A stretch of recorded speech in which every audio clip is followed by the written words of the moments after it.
क्या कर रहे थे हम लोग? वही जो करते कहते और सुनते आ रहे हैं कि जब वक्त होता है तो एहसास नहीं होता, और जब एहसास होता है तो वक्त नहीं होता। ठीक है, हम लोग कर रहे थे power consumption in AC circuit, और उसका हम लोगों ने पूरा डराइव भी किया, स्पेशल केसेस भी किए। ठीक है, और ये टॉपिक कंप्लीट हुआ जो हम लोगों ने निकाला था। उसका क्या आया था वो रिलेशन, याद तो होगा। Average power is equal to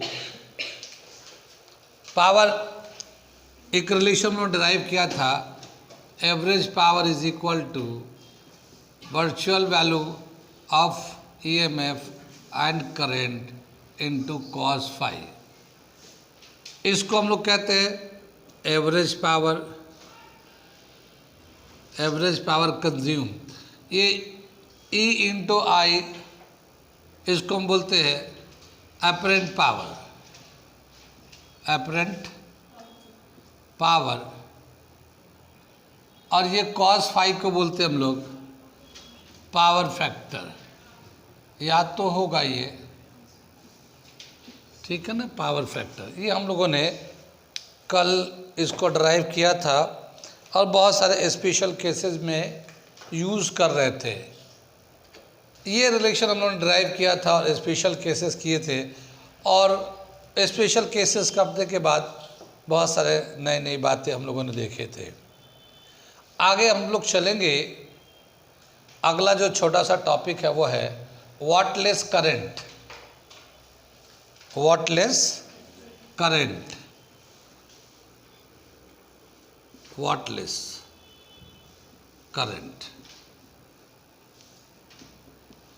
क्या मतलब हुआ है?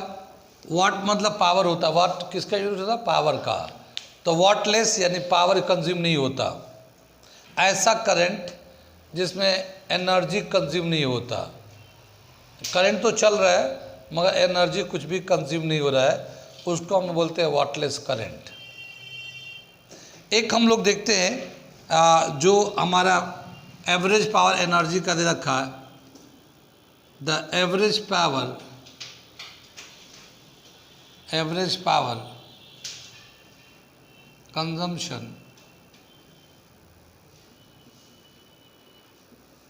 consumption is given as P average is equal to EV IV cos phi। ये हमारा रिलेशन होता है, और इसको अगर हम लोग फेजर डायग्राम से दिखाते हैं, तो मान लेते हैं कि ये हमारा करंट है, ये IV है, ठीक है, और ये हमारा EV है। इन दोनों के बीच का एंगल है फाई। करंट में करंट होता है, अगर चार्ज चल रहा है तो बोलेंगे एक प्रॉपर डायरेक्शन में चार्ज चलता है, और करंट को हम लोग वेक्टर भी बोल सकते हैं। और जब भी कभी कोई वेक्टर होता है, एक वेक्टर होता है, तो उसके दो कंपोनेंट बना सकते हैं, उसे कहते हैं रेजोल्यूशन ऑफ अ वेक्टर। जैसे मान लो एक वेक्टर ये था, एक वेक्टर ये था, ये मान लो एक वेक्टर A है और ये वेक्टर B है, और इन दोनों का जो रिजल्टेंट वेक्टर होगा वो हमारा C होगा। इस तरह से C वेक्टर है ये, ठीक है, रिजल्टेंट वेक्टर है ये। लेकिन मान लो खाली ये C वेक्टर दे रखा है, ये C वेक्टर दे रखा है, तो हम लोग इसको C वेक्टर को रिजॉल्व करके मिनिमम दो कंपोनेंट बना सकते हैं।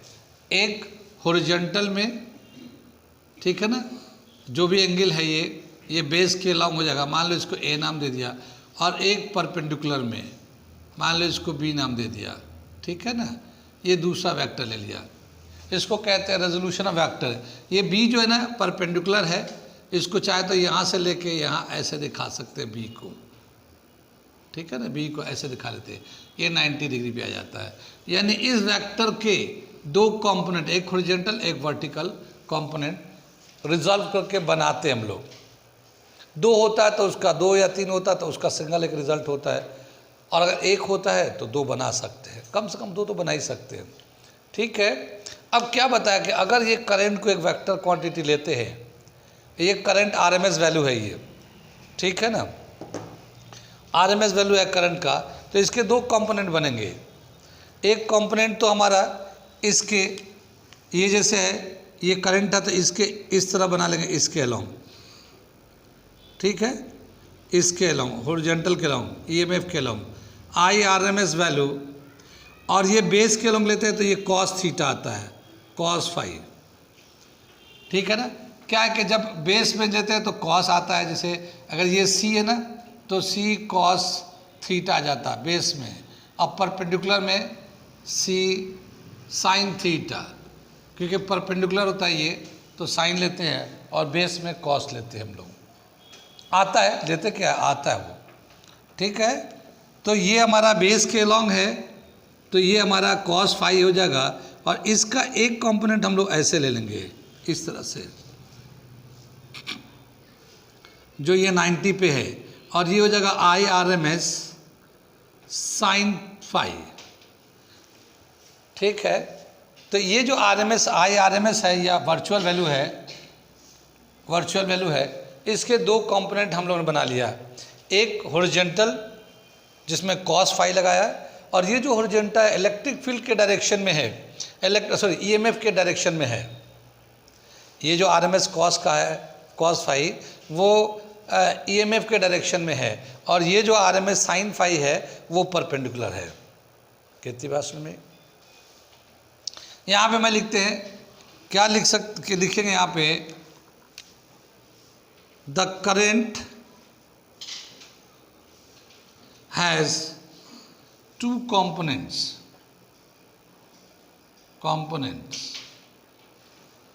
IRMS cos phi, which is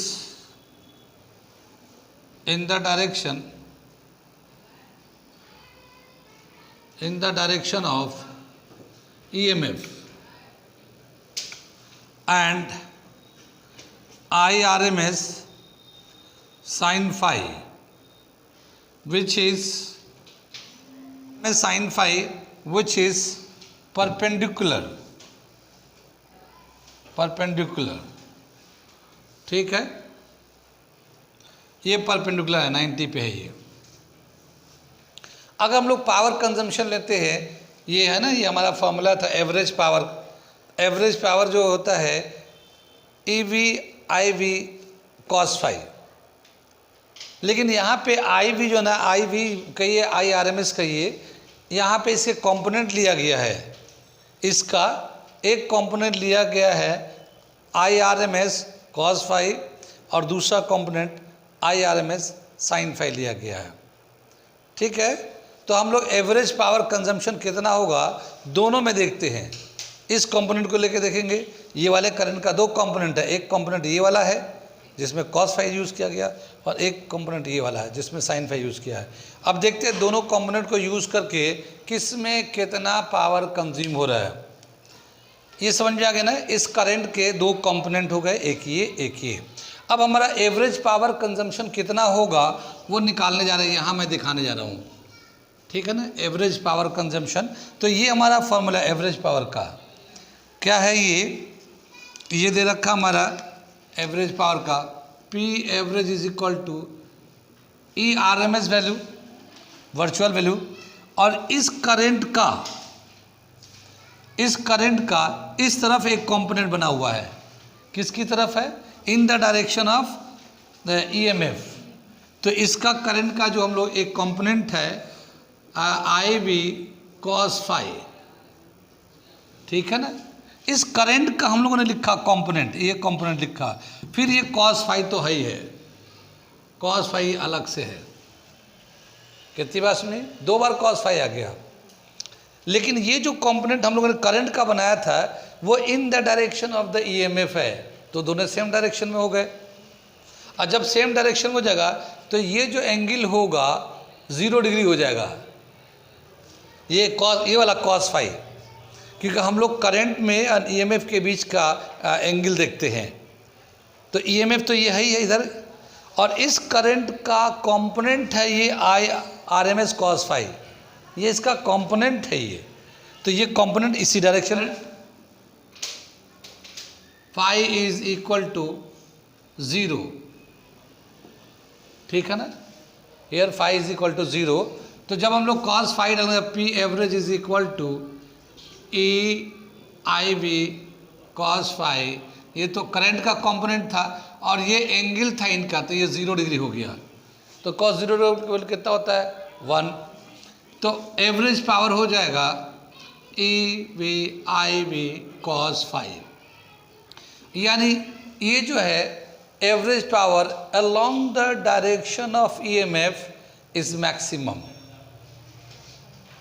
बात समझ रही है, क्योंकि ये जो हमारा EMF है ये करंट था और ये जो एंगल है, ये जो एंगल इन दोनों के बीच में था, ये एंगल का वैल्यू आएगा जो भी वैल्यू है। और ये तो कंपोनेंट ये वाला cos फाई, ये cos फाई जो ऑलरेडी पहले से था ये हम लोग का 0 आ गया। कितनी बात सुन में? तो क्या बताया, the average power consumption in the direction of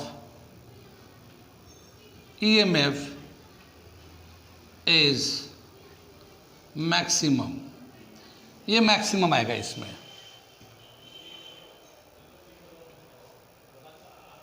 ठीक है, अब हम लोग इधर लेते हैं, इसको देखते हैं। इस करंट का एक कंपोनेंट ये भी तो है, परपेंडिकुलर है, तो करंट का कंपोनेंट ये वाला एक है, ईएमएफ इधर है, और इन दोनों के बीच का एंगल कितना हो जाएगा फिर 90 डिग्री हो जाएगा। ये वाला एंगल लाल वाला दिखाया 190 डिग्री होगा। तो यहाँ पे एवरेज पावर कंजप्शन कितना होगा? ठीक है, नाउ इसको मैं मिटा देता हूँ इसको। Now for the component perpendicular to EMF is given as P average is equal to EV/IB cos phi। ये तो हम लोग ऐसे होगा, लेकिन ये जो कंपोनेंट है ये IV का साइन है ये, ठीक है। तो ये EV और ये IB साइन फाई ये आ जाएगा इस तरह से। ये करंट का कंपोनेंट हो गया, और ये जो cos फाई है ये एंगल इस करंट में और इस EMF का बीच का एंगल है। ये वाला जो एंगल है ये, बात सुन रही है, ठीक है ना। अब ये जो फाई है इन दोनों के बीच में कितने का एंगल है? Here phi is equal to π/2। Here phi is equal to π/2। तो अगर हम लोग इसको निकालते हैं, इसको एवरेज पावर, यहाँ पे एवरेज पावर लेते हैं ये वाला, P average is equal to EV/IB sine phi, और इसको जो है cos π/2 लेते हैं। cos π/2 कितना होता है 90, और cos 90 को 0, तो 0 से इसे मल्टीप्लाई करेंगे तो ये पूरा ही 0 हो जाएगा। समझ बात आ रही है? चाहे इधर कुछ भी हो मगर वो cos 90 की वजह से 0 हो जाएगा। क्या समझ में आया कि जब भी कभी एक करंट और EMF के बीच में जितना भी एंगल है, करंट को वेक्टर मान सकते हैं क्योंकि वो एक प्रॉपर डायरेक्शन में ही जाता है। तो उसके दो कंपोनेंट बन जाते हैं। एक कंपोनेंट वो जो EMF के डायरेक्शन में होता है, और एक कंपोनेंट वो जो EMF पे परपेंडिकुलर होता है। तो जो परपेंडिकुलर कंपोनेंट होगा वो हमेशा EMF के साथ 90 के एंगल पे होगा, और जब 90 का एंगल होगा तो cos 90 ज़ीरो हो जाएगा, और cos 90 से जब ज़ीरो होगा तो ये पूरा ही ज़ीरो हो जाएगा। तो average power consumption along the perpendicular direction is zero, और इसी कंपोनेंट को बोलते हैं वाटलेस करंट। तो हम लोग क्या बता रहे थे कि इस करंट का जब दो कंपोनेंट बनाते हैं तो एक तो ईएमएफ के डायरेक्शन में होता है, वहाँ तो पोटेंशियल ड्रॉप है, एनर्जी कंजम्पशन होता है, लेकिन वो कंपोनेंट जो परपेंडिकुलर होता है उसमें हमेशा ही 90 का एंगल होगा, और वो हमेशा ही पोटेंशियल ड्रॉप ज़ीरो हो जाएगा, सॉरी पावर कंजम्पशन ज़ीरो हो जाएगा। ठीक है, तो इस वाले कंपोनेंट को बोलते हैं वाटलेस करंट। ठीक है, तो इसको हम लोग लिख देते हैं when the current component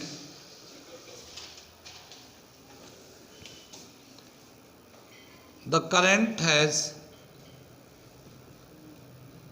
two components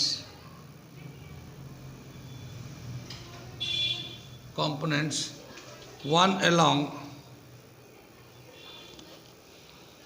the direction of EMF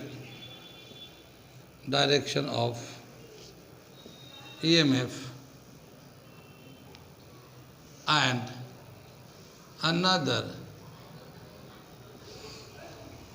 perpendicular to EMF.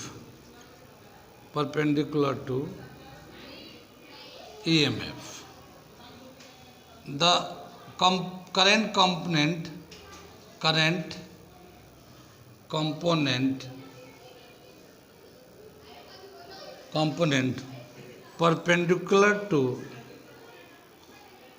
perpendicular to EMF is always zero.